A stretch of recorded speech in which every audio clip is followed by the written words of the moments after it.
Hello there, everyone. Well, it's Carpo here, and I'd like to read to you something out of my little journal here.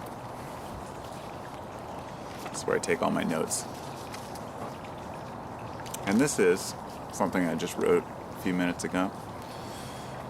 It's the top 10 reasons you should hate your fellow man. Now, first off, I was going to make this video a little bit sarcastic, but I realized that if I made a video, entitled it that, and didn't make the disclaimer that I'm joking, then people would watch maybe a minute of the video and then write me a message about how I'm too hateful without even listening. But hopefully you'll bear with me through the videos to make my point. So the top 10 reasons why you should hate your fellow man. Number 1, they aren't of the same religion, or none at all. Therefore, they're inferior to us. This can extend to believing that people are going to hell anyhow. There's no sense in worrying about it. It's a way for people to separate. Number 2, they are religious and therefore inferior to us. I'll repeat this. Number 1, they aren't of the same religion, therefore inferior to us. Or number 2, they are religious and therefore inferior to us. In other words, the folks who don't believe in religion often hate people who are religious just because they believe something so strongly and they believe they're idiots. And when I use the word hate, I guess I'm using that pretty loosely, but I'm trying to, you might use despise or dislike. I'm using hate because it's extreme. Number 3, they are the root of all our nation's problems for whatever reason, welfare, race, etc. And this would be using the scapegoat of other cultures, other religions, other races, sexes, persuasions to say they are the problem and they are why we're suffering. It's always the they that are causing the problems in this world. And it's never us as individuals who just aren't taking accountability for our own shit. Number 4, they're from another country, therefore not one of us, and therefore against us. I think we've all heard nationalism, and we all know what it is. And I think to a degree you have to have a little bit of a nationalistic attitude if you want to protect your borders, protect the area you live in, if you want to make sure that the crazy fucks of the world don't come around and take what you have. Then you have to a degree, respect your nation. But this doesn't mean that we despise other people who live in places we've never been, out of misunderstandings, like saying, let's just bomb the Middle East, or screw Mexicans, they're all criminals. Number 5, they do things we do not understand. I think we all get this one too. Xenophobia. It's the fear of other cultures, and that's one of the driving factors for why we think we hate people or dislike people. Yeah. Number 7, they seem happy while we aren't. This may seem silly and petty, but it is. People often dislike other people because they have different things. Sure, that's coming afterwards, but this one is about people being happy. It's about envying people because they appear to be doing well mentally, and maybe you're not doing so well, so instantly you dislike them. Number 8, they have money and we don't, and that goes right with the happiness one, of course. Sorry, that was actually number 7. This is number 8. They're part of a group with different political views. In the current election that's going on, this one has resonated very clearly. In fact, most of the Trump and Bernie supporters both want just utter change in the government. And I've heard a lot of folks say, hey, even if Bernie doesn't win, I'll vote for Trump before I'd vote for Hillary. And this shows me that people aren't standing by parties, they're standing by principles. They're sick of the bullshit, but don't know where to turn. And it makes it really complicated. But hating another person because of their political views, which is when people say, you're just a libtard, you're an idiot, or if I say, hey, I'm a Bernie supporter, and they say, well, you're just a socialist idiot who wants to suck off the system. I say, this is not productive.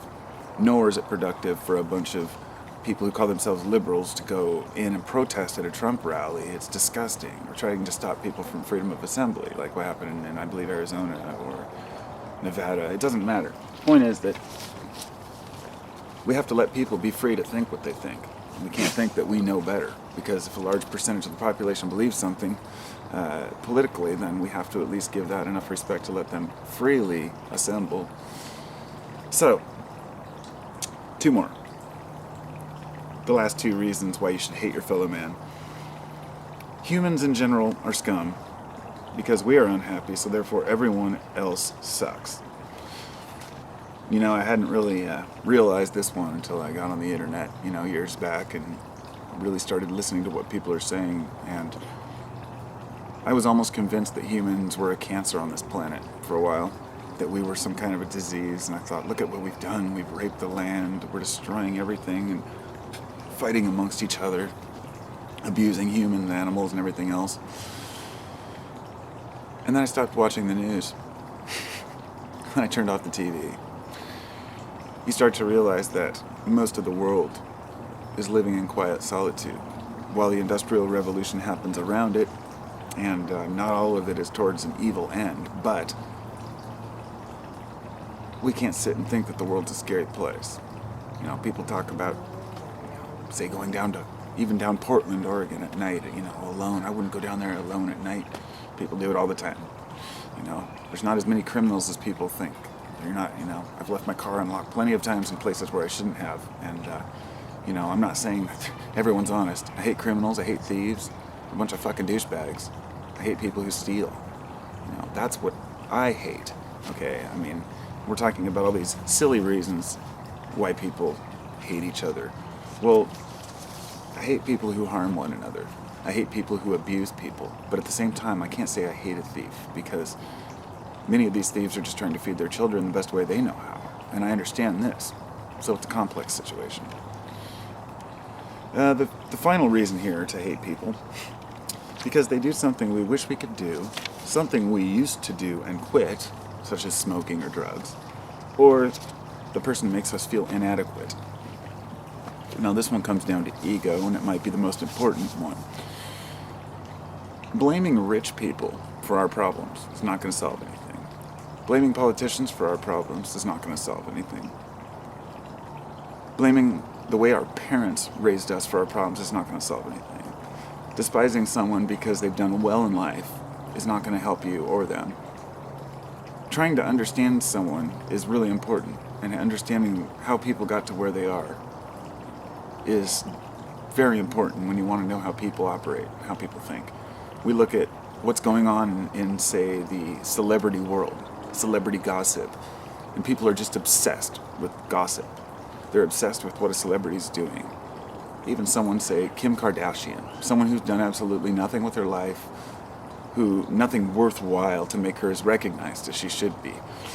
And as far as I'm concerned, her husband is the exact same way, Kanye West. And you know why people always stand up for him and say he's the greatest artist?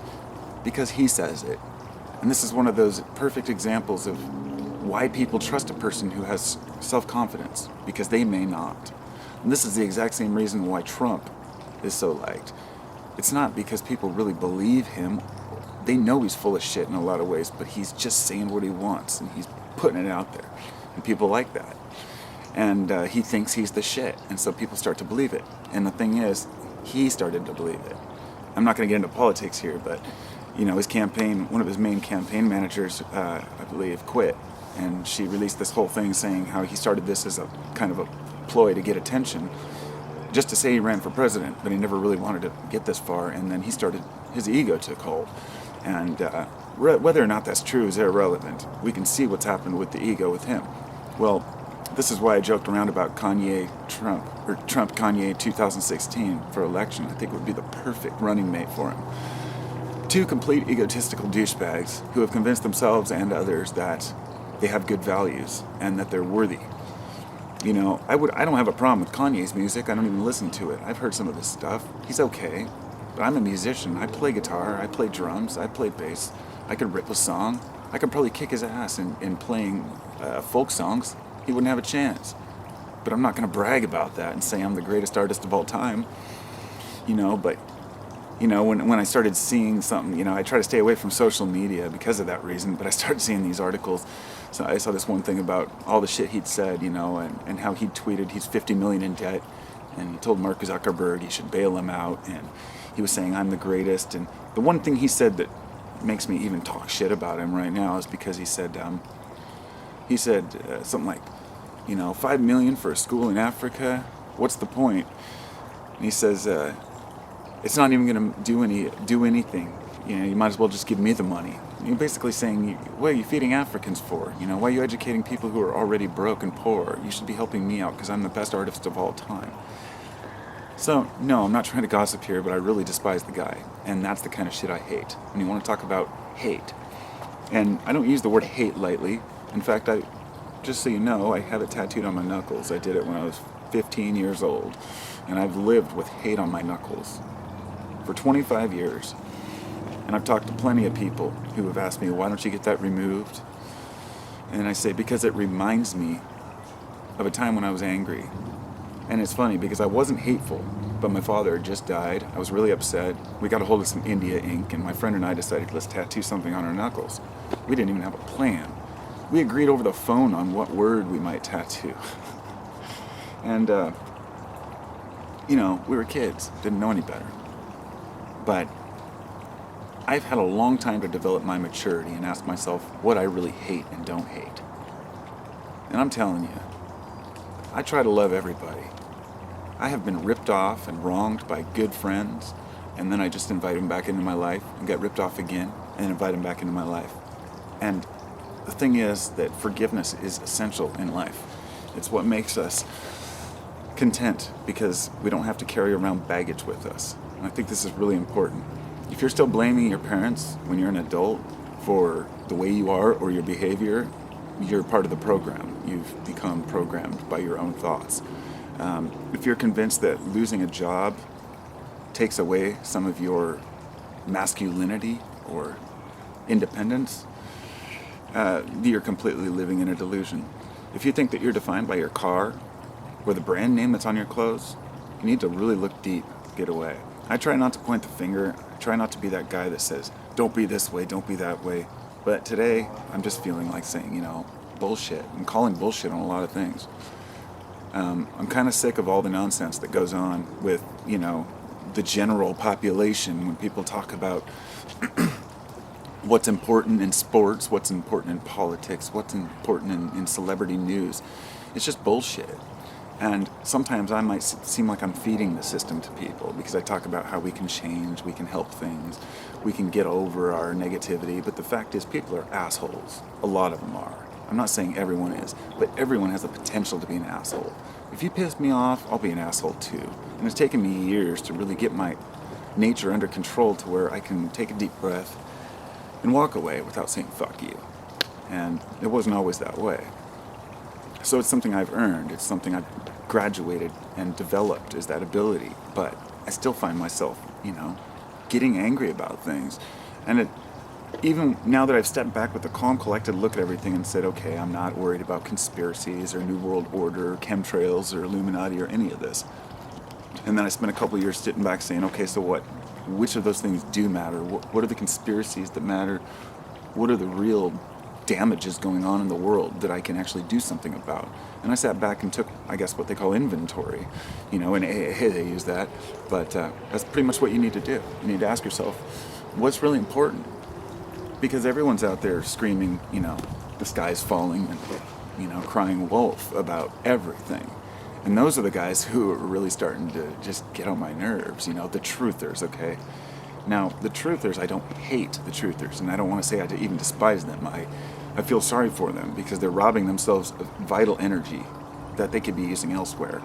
And this isn't getting into some spiritual jargon about your energies being drained. It's just a fact. If you live negatively, your energy levels are lower.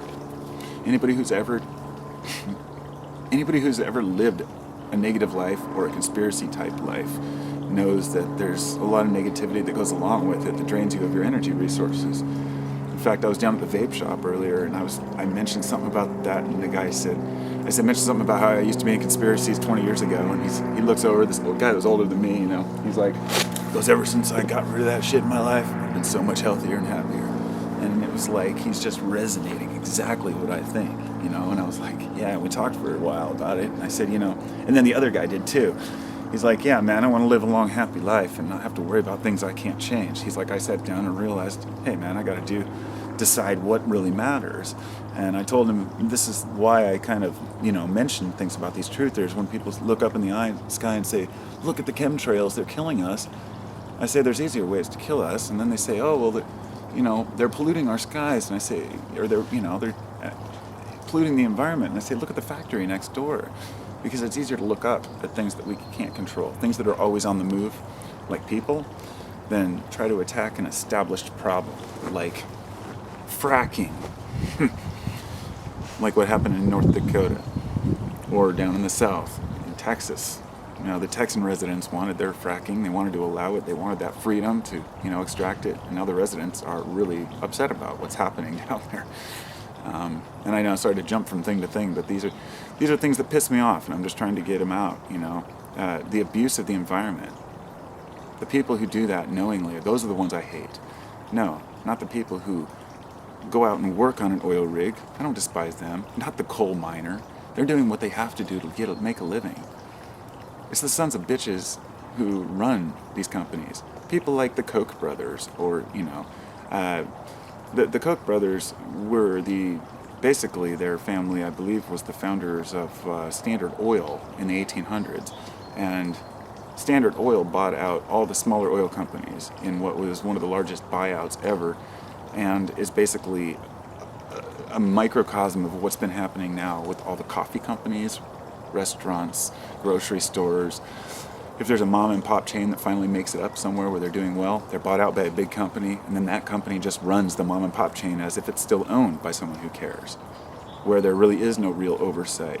If you own a company and it's under your name, like my company, Carpos Botanicals, and I sell a shitty product, I'm going to make that up to the customer, do everything I can. But if I sold Carpos Botanicals to Bob Johnson, who's just an investor who is in a big group, who do you have a recourse with? Does the manager of the company care? When you pass over the care of what you do to other people. So the people who are the ones with the final say, who allow the environment to be abused, allow people to steal from one another, those are the ones I hate. Because I'm going to tell you how I really feel about the government, because I have no problem with the government. Because the government are our representatives, the people that we hire to do shitty paperwork and fucked up situations that we don't want to deal with. And not you or I could go out and do planning for war and defense and all these things, and everybody's screaming, war, bomb them, and then the other half is screaming, we need to stop war. And all of them are full of shit. We need to be strategic and defend ourselves. But you grow up and you start realizing, it's not so cut and dry as people make it look like. It's not war or peace. It's war and peace, okay? This is the whole reality of it.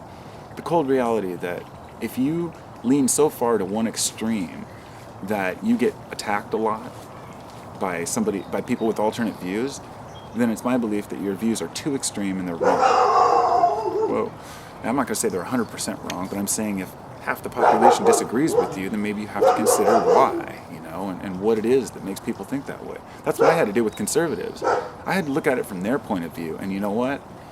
I started to really despise liberals. People who call themselves liberals. People who do these, what they might call it the protest, like at the Trump rally. That's uncalled for. That would be unacceptable if he did it, if Trump supporters did that at a Bernie rally. Unacceptable. Yet they think it's okay because they don't like Trump's policies. Yet here are all these people who are supporting Trump. Who are you to deny half of America? I personally can't stand the guy. I think his values are shit. He's a complete douchebag. But people have the right to believe in him. We as individuals can't decide for everyone. So the people I despise, and my point here is that I have no problem with having governing officials, but I do have a problem with the banking establishment, fiat money system, the corrupt currency system, what's going on with the Federal Reserve, what's going on behind the closed doors. I don't care if the Bilderberger groups meet and talk about world issues. It's bound to happen. Large groups are going to gather of rich people. It'll always be that way. Just like sewing circles or anything else, you're going to associate with other people who are of your stature as far as you see it. And that's just life. You can't fight that. You can't fight the old, I guess we're turning into an oligarchy here. Who knows what might happen in this country. But my point is that I don't support the system as it is, but I support the need for a system of rules so we can all live happily and peacefully. And the ones that I really hate are the 1 to 2% of psychopaths who are infiltrated within government, within politics, the people who are the ones behind the scenes, the lobbyists, the corporate CEOs, who, by the way, I believe that the incidence of sociopathic behavior is something like double what it is in the general population when you get to CEOs and people who are heads, because a certain type of person with a certain type of personality seeks power positions, you know. And this is something that's taken me years to realize. The peasants aren't all peasants because they have to be. This isn't about the serfs anymore. And if you look back at the monarchies back in Europe, the way that people dressed was extreme when they were rich, and the poor had nothing.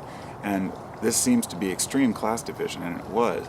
But one interesting psychological component of that was that the average person never thought that they could strive to have that much golden riches. So they took their position and they worked and did their jobs. And one may assume that they feel downtrodden, but the person learned that that's just their position. And I saw an interesting thing about Mark Zuckerberg the other day. They said the reason why he's so, he freaks people out, and they mentioned why. It's a psychological thing because he wears jeans and a t-shirt. And they said he's the first billionaire, that walks around, that's our age, the average dude next door, that looks like anybody you would have gone to high school with, that's wearing normal clothes, talks normal, is kind of shy. And I hear people saying things like he's sold out to the CIA, he's a disinformant, he created Facebook to trap us. And you can look at Zuckerberg and know he's just an average guy. People don't really think about why it freaks them out, and that was an interesting aspect of it. But anyway, the point is that in the culture now, the division between rich and poor isn't so apparent. Poor people will dress in very nice clothes, and rich people will just dress in crap clothes. You never know who's got money, who's got power, who's got fame, unless they want you to, And that's an interesting concept. But it makes it harder to hate people with money. But it makes it easier to target people who show their money through means like. And I don't hate people who buy Ferraris. I don't hate people who buy 8 mansions. It's like somebody mentioned the other day, people like George Clooney who's saying we should take in all these refugees, and then how he has 4 mansions, and they're like he hasn't offered to take any in. And of course that's silly, but it makes a point that people who have a lot of means already are always quick to want to help other people using resources they may or may not understand how it works. The system is very complicated. We all know this.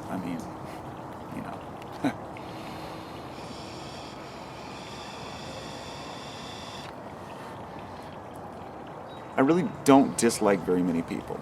I can't really think of anyone else that I dislike besides people who knowingly take advantage of other people and abuse other people. Yet at the same time, without those people, folks would never be able to prepare themselves for being abused by seeing others abused, if that makes sense. It's just like I said the other day, if they hadn't dropped the bomb, then, nobody would have known what would happen when we did, And I think human nature is to experience all the things that we know are wrong before we can figure out what's right. But I'll just leave with the parting words of try not to hate anyone. I shouldn't have used the word hate, but I wanted to be extreme. I really don't hate anyone. We should know that the deepest problems lie from misunderstandings that everyone has about one another, and especially about themselves, knowing who they are, and trying to figure out why we're here, where we come from, If you're young and you're waiting for the time when you're going to figure all this out, don't bother. It won't happen. You'll always be looking. Hopefully, that means you'll always be finding. Because every day is something new to be found, but there's no point to reach where you're complete in knowing. And once you've reached the point where you think you're complete in knowing things, then you've ultimately just given up your freedom to change.